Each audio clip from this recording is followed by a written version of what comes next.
വൈകിട്ടത്തെ ചായക്ക് ഏറ്റവും ഹെൽത്തി ആയിട്ട് ദാ ഇതുപോലെ ഇഡ്ഡലി പാത്രത്തിൽ ആവിയിൽ വേവിച്ചെടുക്കുന്ന നല്ല അടിപൊളി സ്നാക്സിന്റെ റെസിപ്പി ആട്ടോ ഇന്നത്തേത്. റവയും ശർക്കരയും ഒക്കെ ഉപയോഗിച്ചുകൊണ്ട് സിമ്പിൾ ആയിട്ട് റെഡിയാക്കി എടുക്കാവുന്നതേ ഉള്ളൂ. അപ്പൊ അതിനായിട്ട് ആദ്യം തന്നെ ശർക്കര അതാ 1 കപ്പ് വെള്ളവും കൂടി ചേർത്ത് നന്നായിട്ട് തന്നെ ഒന്നും കൂടെ ഉരുക്കിയെടുക്കുന്നുണ്ട്. ഞാനിവിടെ ഒരു 3 അച്ച് ശർക്കരയാട്ടോ എടുത്തിരിക്കുന്നത്, നല്ലോണം തന്നെ പൊടിച്ചെടുത്തതാണ്.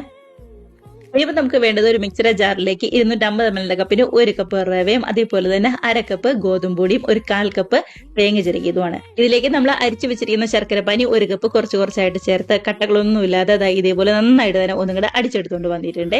മറ്റൊരു പാത്രത്തിലേക്ക് മാറ്റി കൊടുക്കാം. അതേ മിക്സിയുടെ ജാറിൽ തന്നെ നമ്മുടെ ഈ മിക്സിന് ആവശ്യമായിട്ടുള്ള വെള്ളവും കൂടി ചേർത്ത് കട്ടകളൊന്നുമില്ലാതെ നന്നായിട്ട് തന്നെ റെഡിയാക്കി എടുക്കുന്നുണ്ട്. ഇതിപ്പോ ടേസ്റ്റിന് വേണ്ടി കുറച്ച് ഏലക്കപ്പൊടി നന്നായിട്ട് പൊങ്ങി വരാനായിട്ട് 1/4 ടീസ്പൂൺ ബേക്കിംഗ് സോഡയും കൂടി ചേർത്ത് നന്നായിട്ട് തന്നെ ഒന്നും കൂടി മിക്സ് ആക്കി ഇതേപോലുള്ള പാത്രത്തിൽ ചുറ്റും നെയ്യൊന്ന് പറ്റിക്കൊടുത്ത് നമ്മുടെ മാവ് ഒരു 1/4 ഭാഗം ഒഴിച്ചു കൊടുക്കുക കേട്ടോ, നിറച്ചൊഴിക്കരുതേ. അതിന്റെ മേളിലേക്ക് കുറച്ച് തേങ്ങാക്കൊത്ത് ഫ്രൈ ചെയ്തും കൂടി ചേർത്ത് ഇഡലി പാത്രത്തിൽ ആവിക്ക് വെച്ച് വേവിച്ചെടുക്കുകയാണ് ചെയ്യുന്നത്. ഒരു 20-25 മിനിറ്റ് മീഡിയം ഫ്ലെയിമിൽ നന്നായിട്ട് തന്നെ ആവി കയറി വന്നിട്ടുണ്ട് കേട്ടോ, നല്ലോണം പൊങ്ങി ശരിക്കും റെഡി ആയിട്ട് വന്നിട്ടുണ്ട്.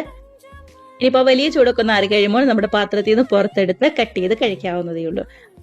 ഇത്ര സിമ്പിളായിട്ട് നല്ല ഹെൽത്തി ആയിട്ട് റെഡിയാക്കി എടുക്കാൻ പറ്റാവുന്ന അടിപൊളി സ്നാക്സിന്റെ റെസിപ്പിയാണ്. മിസ് ചെയ്യാതെ എല്ലാവരും ട്രൈ ചെയ്ത് നോക്കി നല്ല ചൂട് ചായയുടെ ഒക്കെ കൂടെ അടിപൊളിയായിട്ട് ഇരുന്ന് കഴിക്കാം കേട്ടോ.